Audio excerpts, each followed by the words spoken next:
Hello friends, if you have interruption in the engine, first of all we check the spare plugs.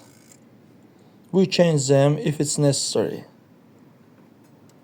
Then we disassemble the ignition coil and check the insulator. We change them if it's necessary.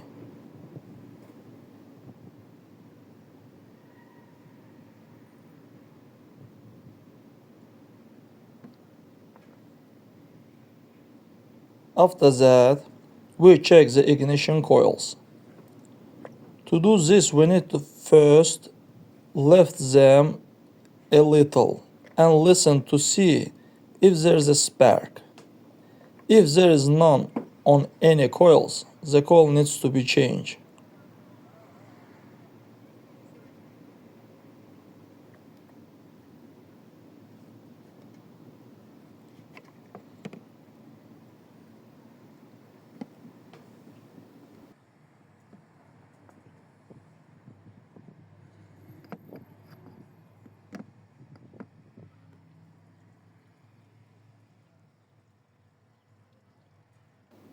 That's all guys, subscribe to our channel, put like and don't forget to put a bell so as not miss new video on the channel.